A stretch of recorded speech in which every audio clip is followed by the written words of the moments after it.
كلام ما يدخل العقل أبد أبد. طيب من وين عرف تفاصيل النص؟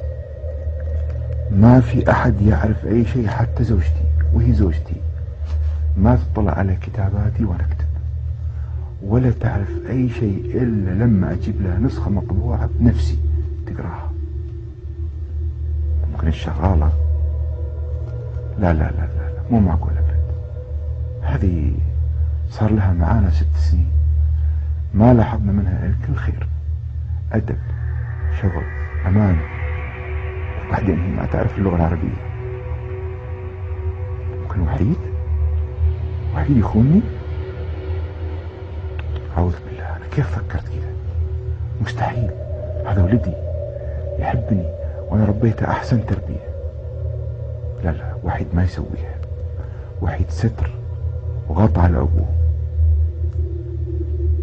معقول الموضوع مثل ما يقول توارد خواطر؟ وش الكلام الفارغ؟ ايش فيك يا هلال؟ انسان نصاب يسوي فيك الحسوات؟ اقول خل عنك الوهم، كمل شغلك ولا ترد على جوال هذا النصاب ابد. هذا الحل. اي نعم هذا الحل. انا انساه تمام وكأن شيئا لم يكن. خلني بقوم اصلي ركعتين لله، عسى ربي يبارك لي في وقتي ويكرمني واعود اكتب مرة ثانية.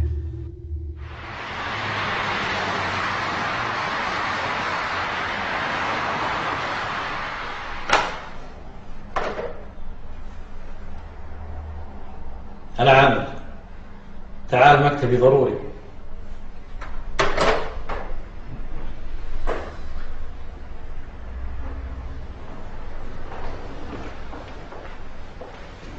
السلام عليكم. السلام. هلا بخوي عمري، ايش جديدك؟ ايش جديدي؟ لقيتها يا فاشل. تفضل اقرا.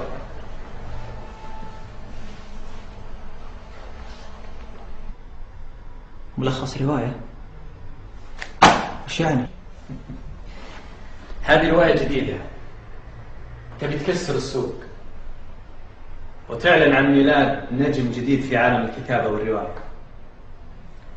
تعرف الكاتب الكبير هلال نوري ورواياته الأكثر مبيعا في السوق؟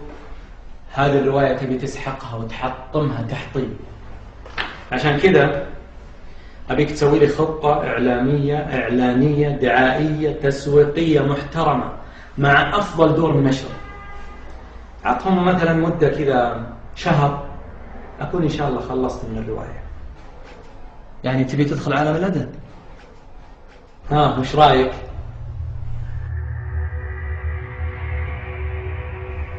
رأيي إنها قلة أدب. نعم. آسف ما قصدت، بس أنت يا فارس أنت رجل علمي ما لك أي علاقة في الأدب. الأدب له ناس ورجاله، مو بهالسهولة اللي تألف لك رواية أدبية وتنزلها السوق. يا فارس خليك في إمكانياتك وإبداعك، ومصنعك موديل نقلص من يديره ومن يهتم فيه. وش تبيني أسوي؟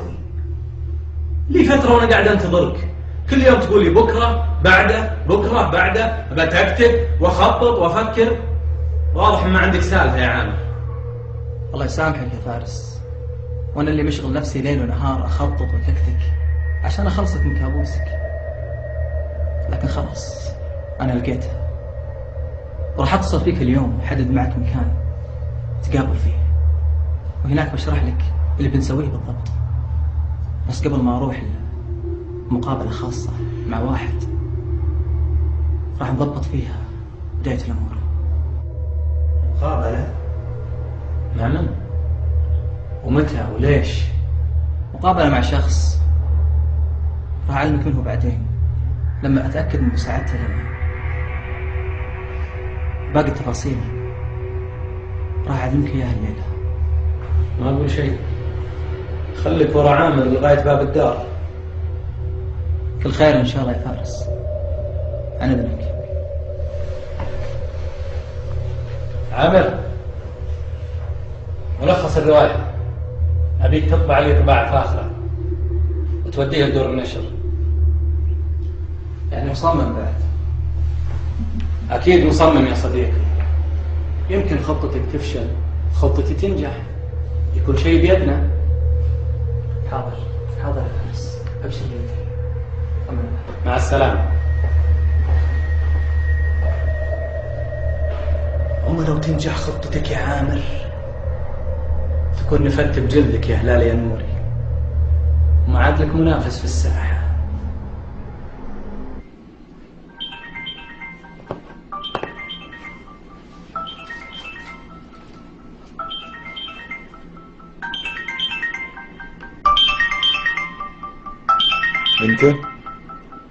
انت مرة ثانية؟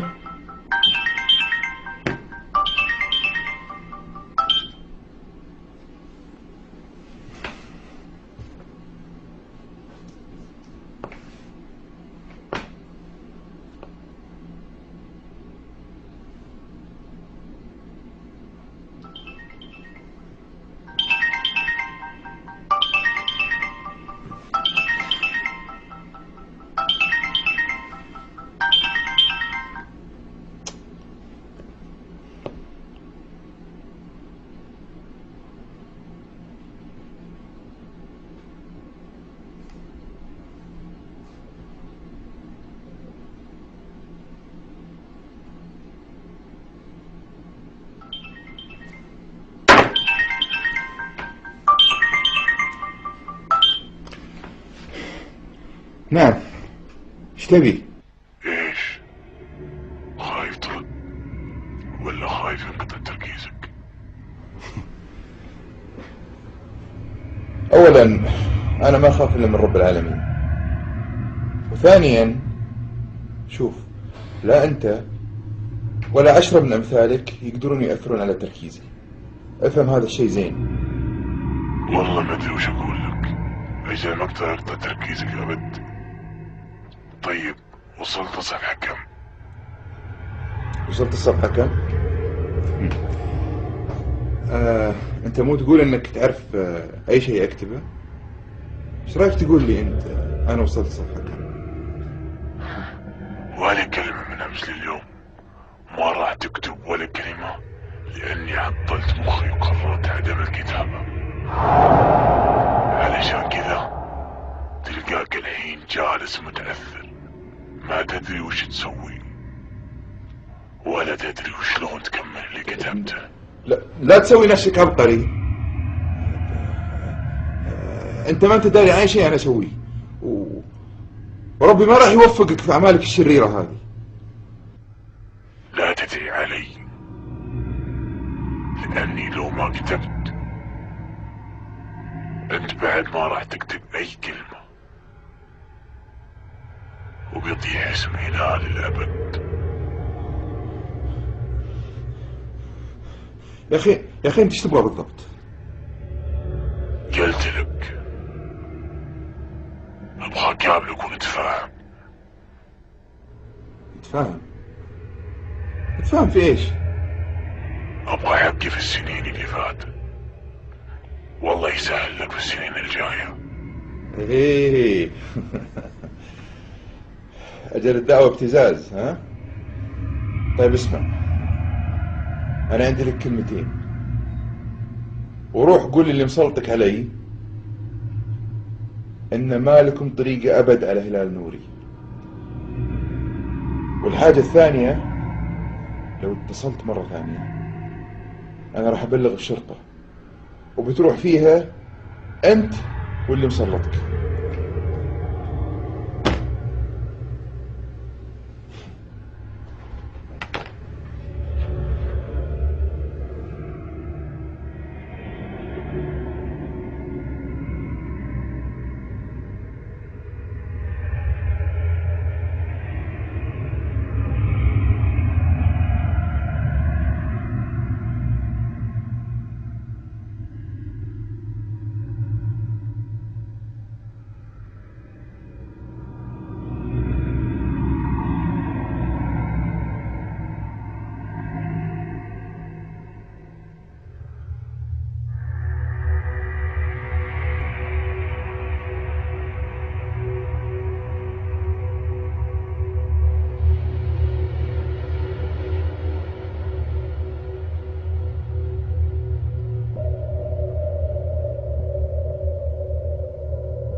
السلام عليكم.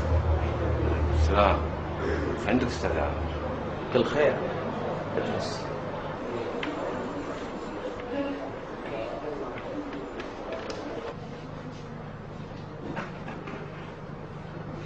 ليش مستغرب؟ صراحة ما تعودت انه تواعد في مقهى ولا مكان عام. دائما تواعدني في الشركة او مكان تسليم البضاعة يعني. لا، هذه المرة الموضوع مو خاص بالشغل حقنا، موضوع خاص بالشغل من نوع آخر، شغل من نوع جديد. شغل من نوع جديد؟ لا، الموضوع شكله كبير. تفضل، كلي أذان صاغية. شوف يا جارح، أنا أحتاجك في عملية بسيطة ما تكلفك شيء وتطلع منها قرشين حلوين. قرش؟ قدام، كل اللي عندك، أنا تحت أمرك. بقول لك وركز زين واسمع اللي أقولها لك وبعدين قرر. طبعا تعرف المهندس فارس صاحب مصنعنا. فارس؟ يعرف، وش فيه؟ يبي منك خدمة بسيطة وتعابك كبيرة.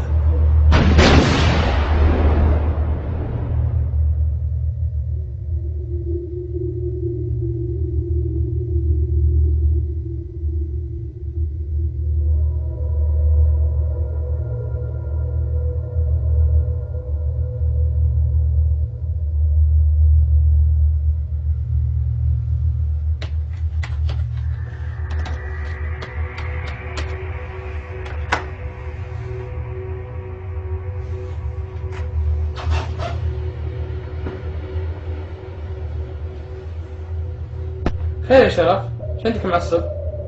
عشان هزيمة أمس. هزيمة؟ هي هزيمة؟ هزيمتك أمس في الدوري. شو عندك عصبت؟ ماني معصب ولا شيء، لكن يرحم أمك ماني بناقصك. أبعد عن وجه وانت تعليقاتك السخيفة. خل نروح ودنا أوراق ذي لأبو ثامر. بس والله مقام في ذا يا شرف. أبو ثامر في إجازة مدة 10 أيام، خلي لما يرجع.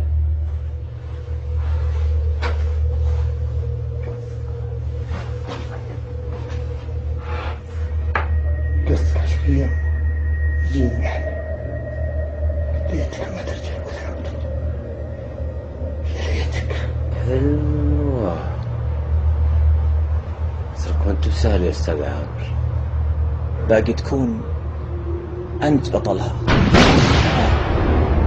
وش رأيك؟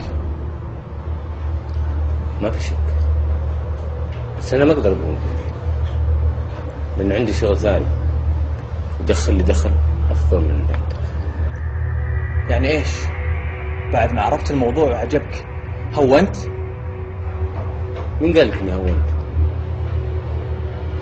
أنا قلت لك إنه عندي شغل ثاني كسبني أكثر من اللي تدفعه. مع هذا راح أنفذ اللي تبيه. شلون يعني؟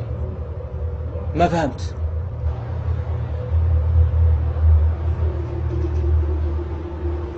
شو يا أستاذ عامر؟ أنا عندي شخص يقوم بالمهمة وظروفه زي الزفت ومحتاج، وراح أوافق على طول وراح أقول لك قصته من البداية للنهاية. بس أهم شيء لا تنسى نصيب ولا إيش؟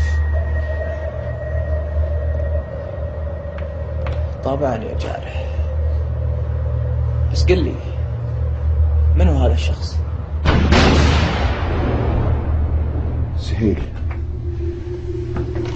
سهيل عبد الرحمن، هو الوحيد اللي يقدر يساعدني في الموضوع هذا. اصلا احنا عيال حارة ورحنا ابتدائية مع بعض. خليني بكلمه، بس ترى وين رقمه؟ سهيل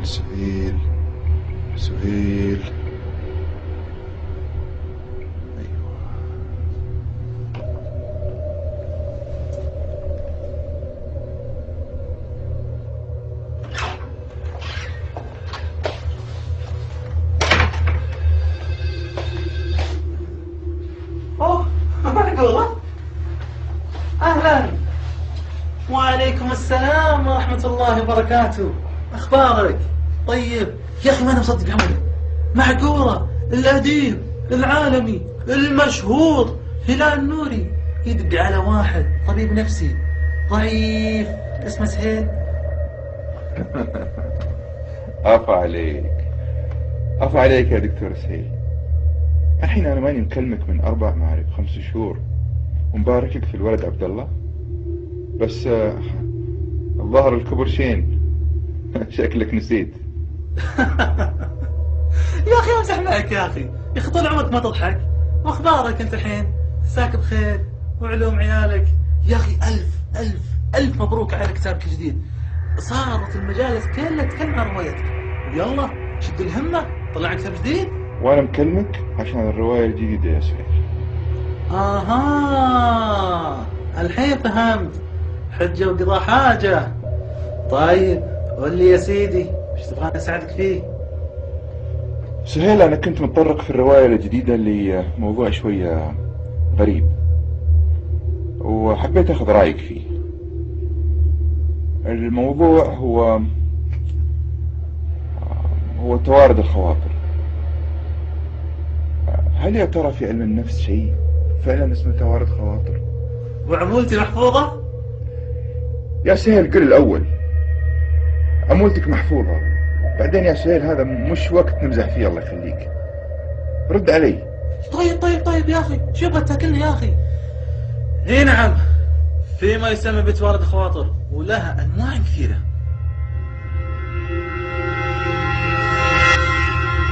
أنواع كثر؟ طيب سهيل ركز معي. يعني هل ممكن أن يعني إنسان يتحكم في إرادة أو مخ إنسان آخر؟ بمعنى آخر يعني واحد يفكر والثاني ينفذ. يعني الإنسان واحد يرسل الرسالة والآخر ينفذها. هذا الشيء ممكن؟ شوف يا هلال، علم النفس وقف عاجز أمام تلك القضية الشائكة، واعتبرها ليست حقيقة علمية أكيدة لأنها ناقص الأدلة. إلين حدث في مدينة صوفيا ببلغاريا حادثة مشابهة فيها سنة 80. وقتها حاروا العلماء تفسيرها وأعطوها تقييم بأنها ظاهرة غريبة غير مكتملة المعالم، ونسبة حدوثها 1 في 20 مليون، وأغلق البحث فيها حتى إشعار آخر.